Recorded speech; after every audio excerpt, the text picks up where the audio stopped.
Samantha Blake's life fell apart in front of 23 people, and she had exactly 3 seconds to decide if she'd fall apart with it. 3 seconds. That's all the time between humiliation and composure, between becoming a cautionary tale or a legend. She chose legend. Samantha Blake had given everything to this moment. Everything. 6 years of her 20s, countless weekends, holidays with her family traded for client meetings, friendships that faded because she was always too busy. A relationship held together by promises of when things slow down and after this project. All of it, every sacrifice, every missed moment, every time she chose work over life, came down to this 1 hour. And in 47 seconds, it was all going to feel worthless. But right now, she was winning. This merger proposal could make her the youngest partner in Harrison & Associates' 40-year history, and she came prepared. The 18-month growth projection positions us as the clear sector leader, Samantha said, her voice carrying that hard-earned confidence that comes from knowing your material inside and out. The presentation was going flawlessly. Samantha adjusted in front of her laptop, camera angled just right, light softening her features but keeping her sharp. Her blazer was sharp, her smile was warm but professional. She'd practiced this merger pitch 17 times. She knew every slide, every number, every potential question before it left someone's mouth. 6 years of work came down to this hour. She looked good on camera. She knew she did. 23 people were watching her. Executives, clients, investors. And she could feel their approval like sunlight on her skin. This was it. This was the moment that justified everything. Gerald Cho, her boss, was nodding along. Marcus Webb was taking notes. Even the stone-faced board members looked impressed. In the third row of video squares, a man named Dominic Hart watched her with unusual intensity. She'd barely registered his name during introductions. Some venture capitalist, old money, new power. But she noticed him now. The way he leaned forward slightly. The way his dark eyes tracked not just her words, but her. Most people multitasked during these calls. He didn't. But Samantha had bigger things to focus on than one attentive investor. She was building toward her closing argument, the part she'd rehearsed 17 times in front of her bathroom mirror. "Questions?" she asked, opening the floor. They came fast. She fielded them faster. Timeline concerns. She had 3 contingency plans, budget questions, already built into the model, regulatory risks. She'd mapped every possible scenario. This was her superpower, preparation meeting opportunity. This was why she'd missed her sister's wedding shower, why she'd worked through her father's birthday dinner, why Ethan had stopped asking her to come to bed at reasonable hours. It'll be worth it, she'd told herself 1,000 times. When you make partner, it'll all be worth it. Gerald was beaming now. "Samantha, I think we can all agree this is exceptional work, unless anyone has final ping." Such a small sound, but the text message that appeared on her shared screen, visible to all 23 people, might as well have been an explosion. The text was from her fiancé, Ethan. "I'm calling off the wedding. I can't do this anymore. You choose your career over us, over me. I hope it was worth it." The world didn't stop. Samantha's heart did. 23 faces reacted in a wave. Shock, pity, horror. Someone gasped audibly. Marcus Webb's hand flew to his mouth. Gerald Cho looked away like he'd witnessed something obscene. The text just sat there. Glowing, accusatory. Heat flooded Samantha's face. Not the good kind, not the warmth of success, but the burning shame of exposure. Her throat closed. Her hands froze on the keyboard. 6 years with Ethan, 6 years of compromise, of coming home exhausted to hear about his day, his feelings, his needs, of footing their bills because she earned more, of listening to him say she worked too much, cared too much, wanted too much, of promising, always promising, that things would get better after this project, this quarter, this promotion. 6 years of trying to be enough for someone who never stopped being insecure of her ambitions. And he'd done this, here, now, in front of everyone who mattered to her career. I hope it was worth it. Was it? God, was any of it worth it? The silence stretched like taffy. Someone coughed. Another person's camera went black. They literally couldn't watch her humiliation. Samantha saw herself in the monitor, pale, frozen, broken. 23 people waiting to see if she'd cry. Her chest felt hollow. Her eyes burned. Every instinct screamed at her to run. Close the laptop, leave the meeting, crawl into bed and let the world forget this ever happened. But something else whispered underneath the panic. Something sharper. Don't you dare. Don't you dare let him take this from you too. She took one breath. Just one. Let it fill her lungs and steady her hands. Then she closed the notification with a single click, raised her eyes to the camera, and spoke. I apologize for the interruption. Her voice cracked. Just slightly. Just enough to be human. But she pushed through. Personal matters don't change professional facts. She paused, and something inside her crystallized, hardened. The merger projections stand regardless of outside circumstances. She even managed something close to a smile. Small, tired, real. Any other questions about the presentation? The silence that followed wasn't pity anymore. It was something else. Something that felt like respect earned through fire. Gerald cleared his throat. I think, Samantha, thank you. Really. We have everything we need. Excellent work. Truly. We'll be in touch. His voice was gentle. Too gentle. The kind of gentle that meant everyone would be talking about this later. Thank you all for your time, Samantha said, and reached for the leave meeting button with a hand that shook despite her best efforts. Almost there. Almost done. Almost. Ms. Blake, a new voice, deep, steady, calm. Dominic Hart had unmuted for the first time. Samantha's finger froze. Yes? His face was unreadable, but his eyes weren't. They held something that looked almost like recognition. That was the most professional recovery I've seen in 15 years of investment meetings. He paused, let the words land. Thank you for not wasting our time with unnecessary apologies. Then his screen went dark. The others murmured quick goodbyes. Samantha clicked leave meeting. The video grid vanished. She was alone. For exactly 5 seconds she held herself together. Then she shattered. The sound that came out of her wasn't a sob or a laugh. It was both, tangled together, raw and ugly and real. She dropped her head into her hands and let herself feel everything she'd been holding back. The humiliation, the anger, the bone-deep exhaustion of trying so hard for so long. You chose your career over us. Had she? Or had Ethan just never understood that her career wasn't something separate from her? It was part of her, woven into who she was, what she valued, how she moved through the world. She'd given him 6 years. 6 years of accommodating his insecurities about her success, of downplaying her achievements so he wouldn't feel small, of apologizing for wanting things. And he'd waited until the most important hour of her professional life to punish her for it. Her phone buzzed. She wanted to throw it through the window. But she looked. It was from Gerald Cho. Strong presentation. Partner decision next week. Take the weekend. Okay. Partnership was still possible. She hadn't completely destroyed everything. Another text came in from work best friend, Ava Mitchell. Oh my God, Sam, are you okay? Then, seconds later, Ava's text buzzed in their private chat. That was brutal to watch, but real talk. Maybe he had a point. You've been living at your desk. When's the last time you two even went on a date? Samantha stared at Ava's message until the words blurred. Maybe she was right. Maybe everyone was right. Maybe Samantha was too much, too ambitious, too driven, too unwilling to shrink herself into something easier to love. Or maybe, and this thought came sharp and clear, maybe she just wasted 6 years on someone who wanted her smaller. She stood on shaking legs and walked to the window.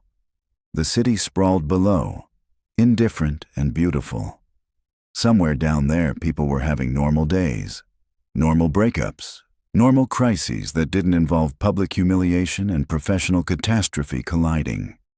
Ethan's things were everywhere. His mug, his jacket, his presence, embedded in her space like splinters. The engagement ring sat on her desk where she'd left it before the presentation.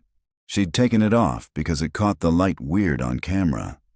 Now it just looked small, inadequate, wrong. Her laptop chimed. Email. She almost ignored it. Couldn't handle one more thing today. But muscle memory pulled her back to the desk. From Dominic Hart.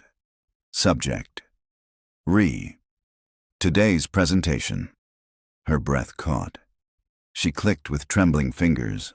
Ms. Blake, your presentation demonstrated exactly the kind of composed leadership our portfolio companies need. I'd like to discuss an advisory opportunity that might interest you.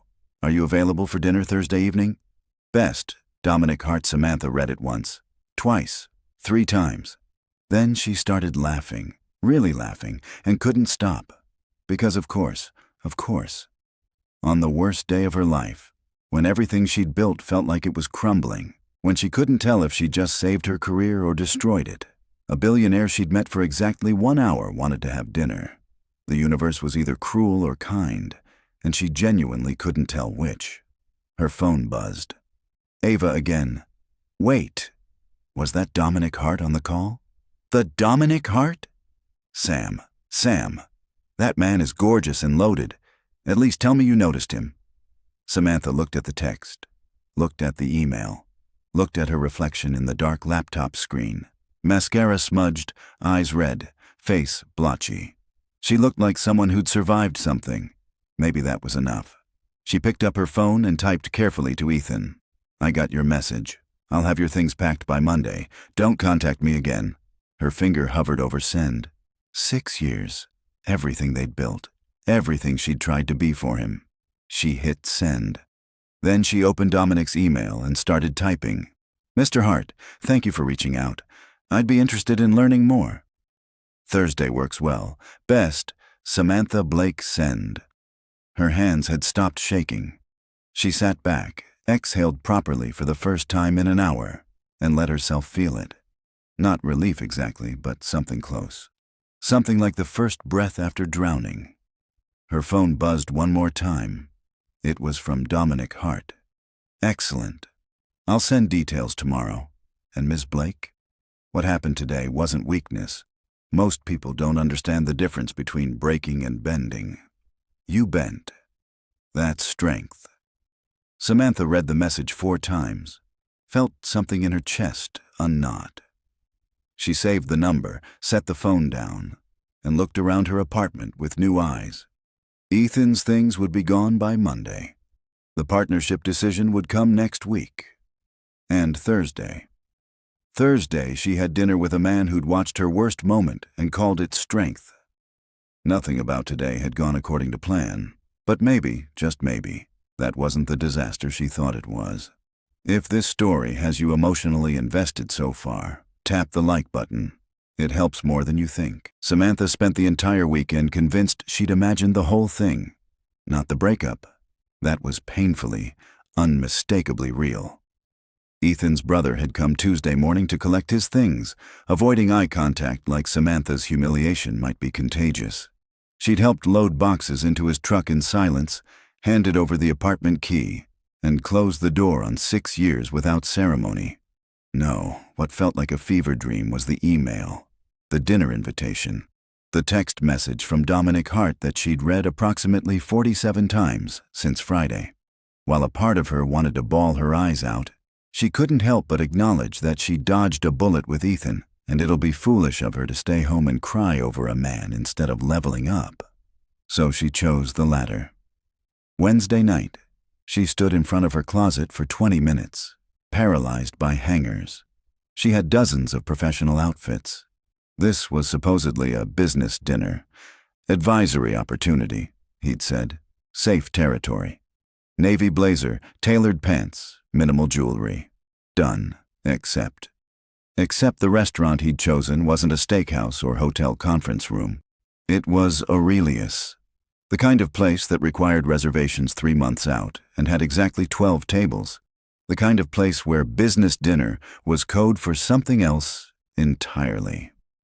Samantha pulled out the navy blazer anyway, put it back, reached for a dress, black, simple, elegant, then second-guessed that too. "This is ridiculous," she muttered to her empty apartment. "It's a professional meeting. He saw you publicly humiliated. He felt sorry for you. That's all this is." But her hands were shaking as she finally chose the dress, and her heart was racing as she applied lipstick she normally saved for major presentations. And when her phone buzzed at 6:47 p.m., 13 minutes before she was supposed to meet him, she nearly dropped it. She read his text. "I'm at the restaurant early. No rush. Take your time." Such a small gesture, but it meant she wouldn't have to walk in alone, scanning the room for him. Feeling exposed, Samantha exhaled slowly, grabbed her bag, and left before she could change her mind. Aurelius was exactly as intimidating as she'd feared. Soft lighting, hushed conversations, the kind of elegant restraint that made you hyper-aware of every movement. A host in a perfectly tailored suit greeted her with the sort of smile that suggested he already knew exactly who she was meeting. "Miss Blake, right this way." He led her through the main dining room, where she caught glimpses of faces she vaguely recognized from business magazines, to a corner table that managed to feel both intimate and appropriately professional. Dominic Hart stood as she approached. He looked different than he had on camera. Taller, more present. His suit was impeccable without being showy. Charcoal gray, subtle texture, the kind of thing that whispered wealth rather than shouted it. But it was his eyes that caught her. Dark, intelligent, and fixed on her with that same intensity she'd noticed during the presentation. "Ms. Blake," he extended his hand. "Thank you for coming." His handshake was firm, warm. He held it a beat longer than professional, but shorter than personal. "Mr. Hart," Samantha managed a smile that felt almost natural. "Thank you for the invitation." They sat. The host materialized with water, menus, then vanished like smoke. For a moment, neither of them spoke. Samantha felt the weight of the silence. Not awkward exactly, but charged. She was suddenly hyper-aware of everything. The way her dress fit, the earrings she'd chosen, the fact that her hands wanted to fidget with her napkin. "I should clarify something," Dominic said finally, his voice low enough that it felt like the conversation was only for them. "When I mentioned an advisory opportunity, that was genuine. I meant it." "Okay." Samantha kept her voice steady. "But..." He paused, and something flickered in his expression. Honesty, maybe, or vulnerability. "That's not the only reason I invited you to dinner." Her heart did something complicated. "No?" "No." He leaned back slightly, studying her. "I wanted to meet the person who could stand in front of 23 people, have her personal life implode in real time, and still finish the presentation without falling apart." Samantha felt heat creep up her neck. "I'm not sure that's something to admire. Some people might call it avoidance. Some people would be wrong." His tone was matter-of-fact, not argumentative. "I've been in investment meetings for 15 years. I've seen brilliant people crumble under far less pressure. What you did wasn't avoidance. It was prioritization under duress. That's rare." She didn't know what to say to that. Couldn't tell if he was flattering her or if he genuinely believed it. The server appeared, took their orders with quiet efficiency, and disappeared again. "Can I ask you something?" Dominic said once they were alone again. "You just did." Samantha smiled despite herself. His mouth quirked. "Fair. Can I ask you something else?" "Depends on the question." "Why did you finish the presentation?" He wasn't teasing now. His expression was serious, curious. "You could have ended the call, claimed a technical issue. No one would have blamed you." Samantha traced the rim of her water glass with one finger, considering her answer. "Because," she said slowly, "I've spent 6 years making myself smaller, quieter, less ambitious. apologizing for wanting things. She looked up, met his eyes. And in that moment, I realized, if I stopped the presentation, if I let that text derail everything, I'd be proving him right. That my career was a mistake, that I'd chosen wrong. And you hadn't. It wasn't a question. No. The word came out fiercer than she'd intended. I hadn't. He just couldn't accept that my ambition wasn't about him. It was about me. Dominic nodded slowly, and something in his expression shifted, deepened. I had a business partner once, he said, his voice quieter now. We built a company together from nothing. I trusted him completely, and when we had the chance to scale, really scale, he walked away. Said I was too driven, too focused, that I didn't understand work-life balance. Samantha waited. 6 months later, I found out he'd been quietly building a competing company, using everything we'd developed together. He didn't think I was too driven. He thought I wouldn't notice what he was doing because I was too driven. What did you do? I buried him. Dominic's smile didn't reach his eyes. Professionally speaking, it cost me 18 months and $40 million, but I made sure he understood that betrayal has consequences. The server returned with their first course. Neither of them touched it immediately. Why are you telling me this? Samantha asked. Because I want you to understand something. Dominic leaned forward, and the intensity of his focus made her breath catch. When someone makes you feel like your ambition is a flaw, like your drive is a problem, that says everything about them and nothing about you. Your ex-fiancé didn't leave because you worked too hard. He left because your success made him feel insufficient. The words hit harder than they should have. Samantha felt something crack in her chest, not breaking, but opening. You don't know that, she said, but her voice wavered. I do. He was certain. Absolute. Because I watched him try to humiliate you, and I watched you refuse to be humiliated. That's not something a small person can tolerate. Samantha looked down at her plate, blinking fast. Hey, his voice softened. I'm not trying to make you cry into your appetizer. She laughed, sudden, genuine, a little watery. Too late, for what it's worth. He waited until she looked at him. I think you made the right choice. Finishing the presentation.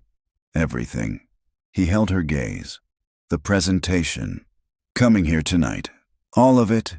Something warm unfurled in Samantha's chest. Something that felt dangerously close to hope. They ate in comfortable silence for a moment. The food was incredible. Not that Samantha could fully focus on it. She was too aware of the man across from her. The way he moved, the way he listened when she spoke. So, she said, needing to shift the energy. The advisory opportunity. What exactly does that entail? Dominic smiled, a real one this time, reaching his eyes. Right. The actual reason I invited you. Was it, though? Partly. He didn't look ashamed of the admission. I invest in early-stage companies. Tech, mostly, but some retail and service sectors. The common thread is they're all led by people who are brilliant at their craft, but struggle with the leadership transition. Going from founder to CEO, Samantha said, understanding immediately. Exactly. They know how to build a product. They don't always know how to build a company. He paused. What you did in that presentation, managing crisis while maintaining professional focus, that's a teachable skill. Most people think it's innate. It's not. Samantha felt her professional brain engage, the familiar click of competence meeting opportunity. You want me to develop leadership resilience training. I want you to lead leadership resilience training. There's a difference. Dominic's expression was serious now, business-like. This isn't a side project or a consulting gig. I'm talking about a senior advisory role. You'd work directly with my portfolio companies, build curricula, lead sessions, shape how these founders think about crisis management and professional composure. It sounded incredible, challenging, exactly the kind of thing she'd love. It also sounded impossible. I'm up for partner at Harrison & Associates next week, she said carefully. I know. That's been my goal for 6 years. I know that too. So you're asking me to walk away from something I've worked toward for most of my 20s for a position that didn't exist until 10 minutes ago? Dominic tilted his head slightly. I'm asking if the goal you set 6 years ago is still the goal you want now. People change, priorities shift. There's no shame in that. Samantha's throat tightened. And if I say no, then you say no. We finish dinner, part as friendly acquaintances, and you go make partner. His voice was even, genuine. But I don't think that's what you want anymore. You don't know what I want. Don't I? He wasn't challenging her, just observing. You spent 6 years trying to fit into someone else's vision of your life. Your ex wanted you smaller. Your firm wants you profitable. When's the last time someone asked what you wanted? The question landed like a punch, because he was right. When was the last time someone had asked her that? Really asked, without an agenda? She stopped. Started again. I don't know. Then take the weekend. Dominic's voice was gentle now. Kind. Think about it. No pressure, no expectations. Just consider what you actually want versus what you think you should want. Samantha nodded, not trusting her voice. They finished dinner talking about smaller things. Books they'd read, cities they'd traveled to, the absurdity of modern dating apps, which neither of them had used, but both had friends who'd suffered through. The conversation flowed easily, naturally, like they'd known each other longer than 90 minutes.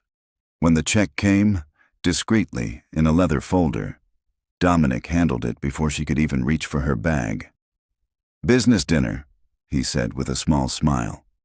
Company expense. Outside, the city had that particular evening energy. Alive, but not frantic. The air was cool. Pleasant. Thank you, Samantha said, and meant it for more than just dinner. For tonight, for the offer, for everything, you said. Thank you for coming. Dominic's expression was unreadable again, but his eyes were warm. And Samantha? It was the first time he'd used her first name all evening. Yes? Whatever you decide, partnership or advisory role or something completely different. Make sure you're choosing it because it makes you feel like yourself, not because it makes you feel like who you think you should be. He held her gaze for a long moment. Then he smiled, lifted one hand in a small wave, and walked toward a car that had appeared at the curb. Samantha stood on the sidewalk, watching him leave, feeling like something fundamental had shifted in the architecture of her life. Her phone buzzed. It was from Ava. So? How was dinner with the billionaire? Details immediately. Samantha looked at the text. Then she looked at the restaurant behind her, the city around her, the life she was standing in the middle of. And for the first time in 6 years, she had absolutely no idea what came next. She now has a choice to make, and it's bigger than just a job. Which would you choose if you were Samantha? Samantha didn't sleep Thursday night.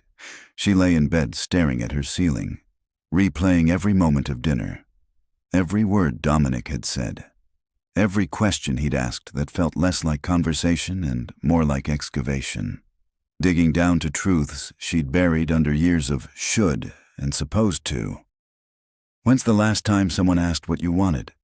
The question haunted her, because the answer was never, or so long ago it didn't matter. Somewhere between college ambitions and corporate ladder climbing, she'd stopped asking herself that question entirely. Friday morning came too early and too bright. Her phone lit up at 7:03 a.m. It was from Gerald Cho. Partner meeting moved to Monday, 10th a.m. Hope you had a good week. You've earned this. Samantha stared at the text until the screen went dark. The office Friday was exactly as she'd feared. A minefield of meaningful looks and careful avoidance. People who normally chatted by the coffee machine suddenly had urgent emails to check when she walked by.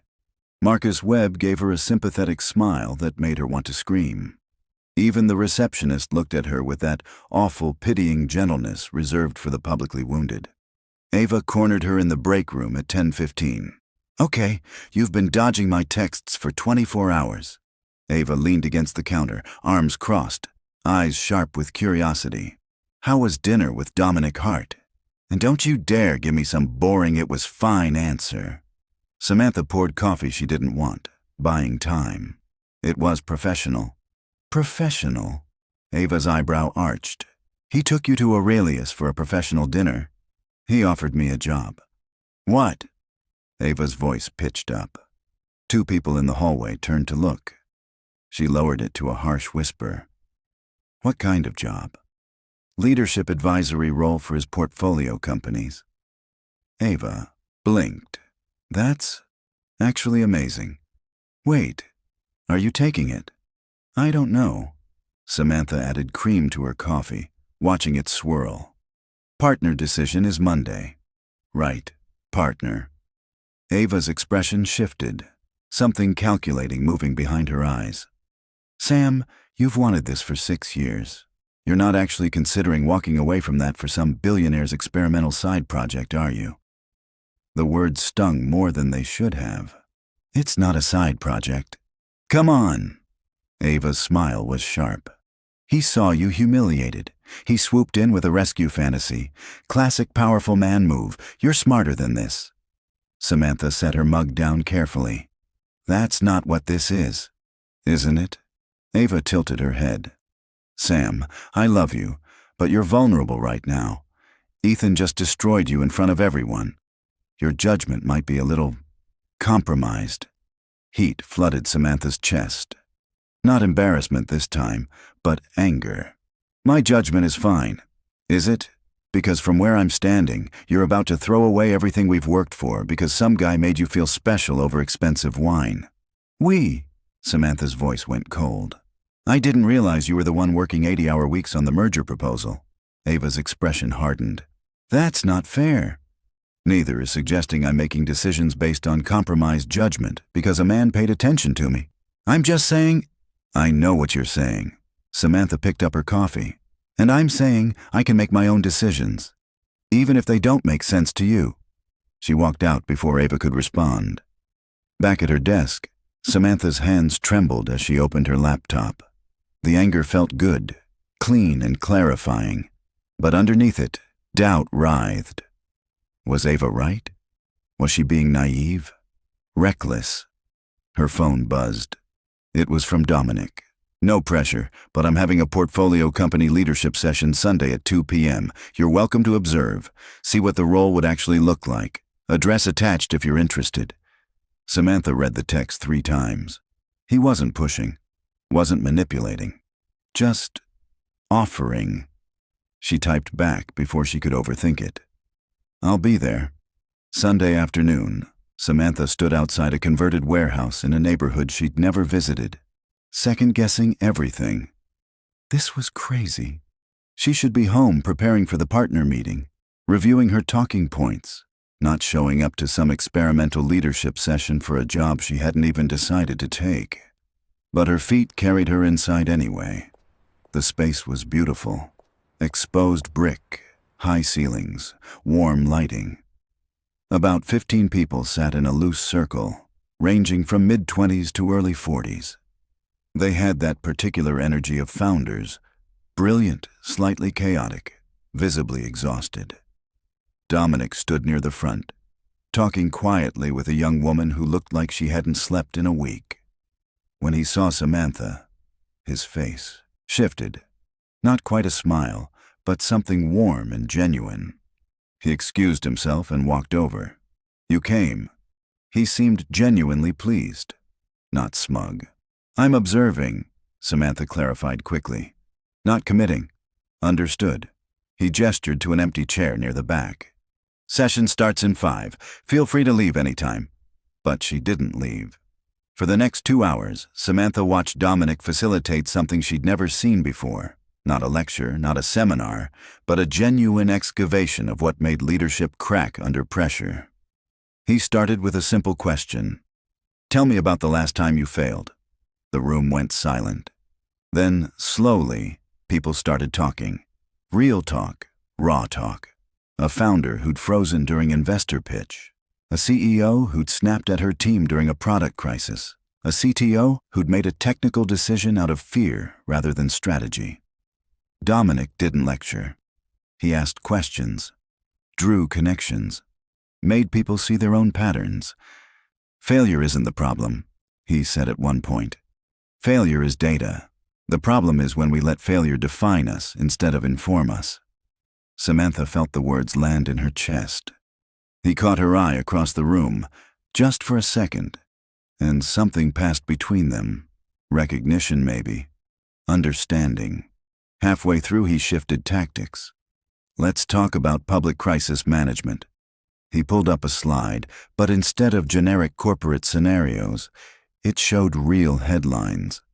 Founders who'd stumbled, companies that had imploded, leaders who'd cracked under scrutiny. Here's what most people don't understand about crisis, Dominic said. It's not about having the right answer immediately. It's about maintaining enough composure to find the answer while everyone's watching you panic. He let that sit for a moment. Most leadership training teaches you to avoid crisis. I'm teaching you to navigate it, because crisis is inevitable. How you move through it, that's what defines you. The young woman from earlier, the one who looked exhausted, raised her hand tentatively. But what if you can't hold it together? What if the crisis is too big or too personal or too public? Dominic's expression softened. Then you do what you can in that moment. You hold it together for as long as necessary. And then, when you're alone, you let yourself feel everything you couldn't feel before. Both things can be true. You can be strong in the moment and devastated afterward. That's not weakness. That's human. Samantha's throat tightened, because he was talking to the room, but somehow it felt like he was talking to her. After the session ended, people lingered, asking questions, exchanging contact information, visibly energized despite their exhaustion. Dominic moved through them easily, giving each person genuine attention. Samantha stood off to the side, processing what she'd just witnessed. This wasn't a job. It was a calling, a way to take everything she'd learned, every failure, every crisis, every moment of holding herself together when everything screamed at her to fall apart, and transform it into something that helped others. So, Dominic appeared beside her, hands in his pockets, expression carefully neutral. Thoughts? Samantha turned to face him. That was incredible. The session or the people? Both. She paused. You're good at this, really good. I've had practice. His smile was slight. 15 years of making expensive mistakes teaches you a few things. It's more than that. Samantha met his eyes. You see people, really see them. Not just what they present, but what they're carrying. Something flickered in Dominic's expression. Surprise, maybe, or vulnerability. Is that what you felt? He asked quietly. During the presentation, that I saw you. Yes. The admission felt dangerous and honest. Everyone else saw humiliation. You saw something different. I saw someone refusing to break. He held her gaze. That's worth seeing. The warehouse had emptied around them. They stood in the quiet space, neither moving. I need to tell you something, Samantha said, before she lost her nerve. My friend Ava thinks you're taking advantage of me, that I'm vulnerable and you're offering me some rescue fantasy. Dominic's jaw tightened. What do you think? I think. She chose her words carefully. I think you saw something in me that I'd forgotten was there, and that terrifies me. Because if I take this job, I'm not just changing careers. I'm choosing to believe in a version of myself I'm not sure exists. She exists. His voice was certain. I've seen her. Twice now. Once during the presentation and once just now, watching you watch that session. You weren't just observing. You were already thinking about how you'd do it, what you'd add, how you'd make it better. Samantha's breath caught because he was right. The partner meeting is tomorrow, she said. I know. If I take your offer, I'm walking away from 6 years of work. You're walking away from someone else's definition of success, Dominic corrected gently. That's different. Is it? Her voice broke slightly. Because it feels like I'm giving up. Like Ethan was right, I couldn't handle both. career and relationship, ambition and life. Ethan was wrong. Dominic stepped closer, not invasive, but present. You didn't fail at having both. You were trying to build a life with someone who needed you smaller. That's not failure. That's incompatibility. And this? Samantha gestured between them. What is this? The question hung in the air. Dominic was quiet for a long moment. Honestly? He met her eyes. I don't know yet. Could be professional respect. Could be something more. But I do know this. I'm not offering you this job because I want to rescue you. I'm offering it because you'd be exceptional at it. What happens between us personally? That's separate, and it only happens if and when you want it. 2. The honesty was staggering. I need time, Samantha whispered. Take all the time you need. He smiled, sad, understanding. The offer stands regardless. Partner meeting tomorrow. You'll know what feels right when you're sitting in that room. He was right about that too. Samantha left the warehouse as the sun was setting, her mind racing, her heart clearer than it had been in years. Monday morning arrived cold and bright. Samantha dressed carefully.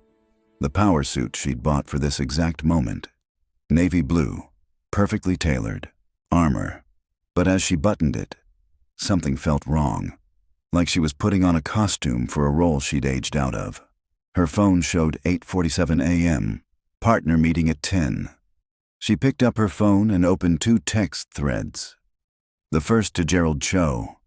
I need to speak with you before the partner meeting. It's important. The second to Dominic Hart. Can you send me the formal offer details? I need to see everything in writing before I decide. Both sent before she could second guess. Her phone rang immediately. Gerald. Samantha, everything okay? She took a breath. I need to be honest with you about something. Gerald Cho's office smelled like expensive coffee and leather-bound ambition. Samantha sat across from him at 9:30 a.m., 30 minutes before the partner meeting that was supposed to change her life. Her hands were folded in her lap, back straight, every inch the composed professional she'd trained herself to be. Except her heart was hammering so hard she could feel it in her throat. You're making me nervous, Samantha. Gerald set down his coffee, studying her with the same analytical expression he used during client negotiations. Whatever you need to tell me, just say it. She'd rehearsed this on the drive over. Had the words planned, organized, ready. But sitting here, looking at the man who'd mentored her for 6 years, who'd given her opportunities and pushed her toward partnership, the words felt heavier than she'd anticipated. I've been offered another position, she said finally. Gerald's expression didn't change. Where? Dominic Hart's portfolio. Senior advisory role, leadership development. Now Gerald reacted, eyebrows rising slightly. Hart offered you a job after the presentation? After a follow-up conversation, yes. That's... Gerald leaned back, processing. That's actually impressive. Hart doesn't make offers lightly. He's notoriously selective about who he brings into his inner circle. He paused. But I'm confused why you're telling me this now. You haven't made partner yet. Standard practice is to wait until after... I'm not going to accept the partnership. The words fell like stones. Gerald went very still. Excuse me? I'm grateful, genuinely. You've been an incredible mentor, and this firm gave me everything I needed to become who I am professionally. Samantha's voice was steady, but her hands trembled slightly. But I don't think partner is what I actually want anymore. Samantha. Gerald's tone shifted, not angry, but urgent. You've worked 6 years for this, 6 years. Do you understand what you're walking away from? Equity, prestige, security, a guaranteed trajectory. I know. Do you? Because from where I'm sitting, you just had a very public, very difficult breakup. Your judgment might be compromised. Samantha felt a flicker of anger. That's the second time this week someone suggested my decision-making is impaired because my fiancé left me. Gerald had the grace to look uncomfortable. That's not what I meant. Isn't it? She leaned forward. Gerald, honest question. If I'd come in here 6 months ago, before Ethan, before the presentation, and told you I was considering a different path, Would you have questioned my judgment? He opened his mouth, closed it. Probably not. Then don't question it now. Her voice was firm. I'm not making this decision because I'm heartbroken or vulnerable. I'm making it because for the first time in years I'm asking myself what I actually want, instead of what I think I should want. Gerald was quiet for a long moment, his fingers steepled under his chin. What do you want, Samantha? The question, the same one Dominic had asked, felt like an invitation to honesty. I want to build something that feels like mine, she said slowly. Not follow a path someone else designed. Partnership here is incredible, but it's also predetermined. I know exactly what the next 10 years look like. The clients I'll work with, the hours I'll keep, the version of myself I'll need to be. And Heart's offer doesn't have that predetermined trajectory. No, it's terrifying and uncertain and completely unclear. She smiled despite herself. But it also feels like possibility instead of obligation. Gerald studied her for a long moment. Then, unexpectedly, he smiled. Small, genuine, slightly sad. You know what the worst part of mentoring someone is? He asked. What? Watching them outgrow what you can offer them. He shook his head. I wanted this for you. Partner track, equity, legacy. But I wanted it because it's what I wanted at your age, not necessarily what you want. Samantha felt her throat tighten. I'm sorry. Don't be. Gerald stood, walked to his window overlooking the city. I'm disappointed. I won't lie about that, but I'm also proud. It takes courage to walk away from safety. Most people don't have it. Most people are smarter than me. Maybe. He turned back, expression serious. But smart isn't always the same as right. If Heart's offer feels right, trust that, even if it terrifies you. Samantha stood, suddenly needing to move. The partner meeting. I'll handle it. Tell them you're pursuing a different opportunity. They'll be disappointed, but they'll understand. He paused. And Samantha? The door stays open. If Heart's venture doesn't work out, or if you change your mind 6 months from now, we'd take you back in a heartbeat. She crossed the office and, impulsively, hugged him. Gerald stiffened for a second, then patted her back awkwardly. All right. Don't make me cry in my own office. Samantha pulled back, wiping her eyes. Thank you. For everything. Go build something terrifying and uncertain. His smile was genuine now. And when it becomes something extraordinary, remember who mentored you. Samantha sat in her car in the parking garage for 10 minutes after leaving Gerald's office, hands gripping the steering wheel, breathing deliberately. She'd done it. 6 years. Gone. Just like that.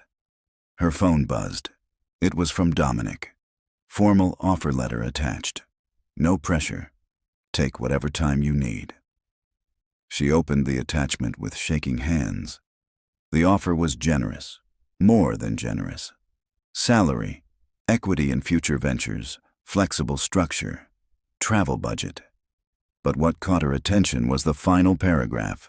This role is designed to evolve with your strengths and interests. You're not being hired to fill a predetermined position, but to create something that doesn't exist yet. I'm investing in your potential, not just your resume. Samantha read it 3 times. Then she hit dial. He answered on the second ring. Samantha, I just turned down partnership. Silence. Then, how do you feel? Terrified, she admitted. Exhilarated, nauseous, like I just jumped off a cliff and I'm not sure if I'm flying or falling. That sounds about right. She could hear the smile in his voice. For what it's worth, I think you're flying. I haven't accepted your offer yet. I know. I need to understand something first. She took a breath. Is this just business? Or is there something else happening here? The question hung between them. Do you want the professional answer or the honest one? Dominic asked finally. Honest. Honest. He exhaled. I noticed you the moment you appeared on that video call, before the presentation even started. The way you held yourself, the clarity in your voice. You were magnetic. Then the text happened, and I watched you make a choice in real time. Survival or surrender? You chose survival. That's when I stopped being professionally interested and started being personally intrigued. Samantha's heart raced. Why are you telling me this? Because you asked for honesty, and because I don't want you taking this job thinking you owe me something romantically. The offer is genuine regardless of what happens or doesn't happen between us personally. But you want something to happen. It wasn't a question. I'm interested, he said carefully. Very interested. But I'm also patient. And I understand you just ended a 6-year relationship. I'm not expecting you to jump into something new. What are you expecting? Honestly, nothing. Hoping. That's different. His voice was warm now, lower. I'm hoping that eventually, when you're ready, we figure out if this tension between us is just circumstantial chemistry or something worth exploring. Samantha closed her eyes, overwhelmed by his honesty. I need time, she whispered. You have it, all of it. He paused. But Samantha, the job offer stands whether you want to explore this or not. I meant what I said. I'm investing in your potential, not building a romantic strategy. Okay. She could hear the smile. So, the offer? Samantha looked at the letter again, looked at her office building through the windshield, looked at the life she was about to choose. Send me the start date options, she said. I'm in. 3 weeks later, Samantha stood in front of a conference room full of founders, heart racing with familiar pre-presentation nerves. But this was different. This wasn't someone else's strategy or corporate merger. This was hers. Leadership during crisis isn't about having all the answers, she began, and the room leaned in. It's about maintaining enough composure to find the answers while everyone's watching you panic. She clicked to the next slide. Her own story, anonymized but recognizable. Let me tell you about the worst professional moment of my life. For the next 90 minutes, Samantha shared everything. The presentation, the text, the choice she'd made to finish despite wanting to disappear. The room was silent, captivated. When she finished, a young founder in the front row raised her hand. How did you know finishing was the right choice? What if you'd made it worse? Samantha smiled. I didn't know. That's the point. Crisis doesn't come with a handbook. You make the best choice you can with the information you have, and then you live with the consequences. But here's what I learned. Choosing action over paralysis, even imperfect action, is almost always better than freezing. Dominic watched from the back of the room, arms crossed, expression unreadable. After the session, founders swarmed her with questions. She answered each one, energized rather than drained. This was right. This was hers. Eventually the room cleared. Dominic approached, hands in his pockets, looking pleased. You're a natural, he said. I'm terrified every time. Good. Terror keeps you sharp. He paused. Dinner tonight? Celebrate your first official session? Samantha hesitated. They'd kept things professional for 3 weeks. Emails about curriculum, logistics meetings, carefully maintained boundaries. But something had shifted during the session. Some invisible line had been crossed.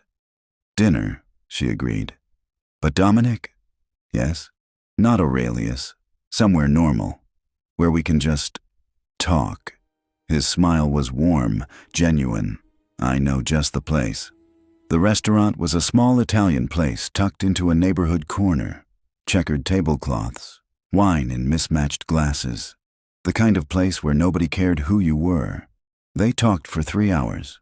Not about work, not about her ex or his past betrayals. Just talk, books and travel and childhood dreams and adult compromises. I wanted to be a pilot, Dominic admitted over tiramisu. Spent my whole childhood obsessed with planes. Then I got to college, realized I was better with numbers than navigation, and here we are. Do you regret it? No, but I wonder sometimes what that version of my life would have looked like. He met her eyes. Do you regret turning down partnership? Samantha considered the question honestly. No. Some days I'm terrified I made a mistake, but that's not regret. There's a difference. There is. He reached across the table, slowly, giving her time to pull away. She didn't. His hand covered hers, warm, solid, real. I'm not ready, she said quietly. For this, for us, for whatever this could be. I know, but I want to be. Eventually. I know that too. His thumb traced small circles on her palm. I can wait. What if it takes a long time? Then it takes a long time. His expression was serious, honest. Samantha, I didn't offer you that job to manipulate you into a relationship. I offered it because you're extraordinary at what you do. If all we ever are is professional colleagues, I'll count myself lucky to work with you. But you want more? I do. He didn't look away. But I want you whole more than I want you quickly. Take whatever time you need. I'm not going anywhere. The honesty was devastating and healing all at once. Okay, Samantha whispered. Okay. He squeezed her hand once, then released it. Now, tell me your childhood dream. Before consulting, before corporate strategy. What did young Samantha want to be? She laughed, the tension breaking. A writer. I wanted to tell stories that mattered. What kind of stories? The kind where people make impossible choices and survive them. She smiled. Guess I'm living one now instead of writing one. Better that way, Dominic said. Living's more interesting than observing. They stayed until the restaurant started closing, until the servers were pointedly clearing nearby tables. Outside, the city was quiet and cool. Thank you, Samantha said. For tonight, for the job, for being patient with me. Thank you for taking a chance on something uncertain. He smiled. Most people choose safety. You chose possibility. I'm still terrified. Good. He stepped closer, not invasive, just present. Terror means it matters. For a moment they stood there, close enough that Samantha could feel the warmth of him, smell his cologne, see the flecks of gold in his dark eyes. She could kiss him. He'd let her. She could feel it in the way he held himself, patient and waiting. But she wasn't ready. Instead, she squeezed his arm briefly. Good night, Dominic. Good night, Samantha. She walked to her car, feeling his eyes on her back, feeling the weight and lightness of possibility. Her phone buzzed as she started the engine. For the record, I think you're worth the wait. Samantha smiled, typed back quickly. For the record, I'm glad you think so, because this is going to take a while. I've got time, he replied. She drove home through the quiet city, windows down, music playing, feeling something she hadn't felt in years. Not happiness exactly, not contentment, hope. Raw, uncertain, terrifying hope. And for the first time since that presentation, since Ethan's text, since her entire life had imploded and rebuilt itself, Samantha felt like herself. Not the version she thought she should be, just herself. And she knew that deep inside, new feelings were rising and she had no intentions of suppressing them. Would you like part 2 of this story? Let me know in the comments section below. Hope you enjoyed this story. Don't forget to like, comment, and subscribe to this channel for even more captivating stories. Thank you so much for watching, and see you in the next video.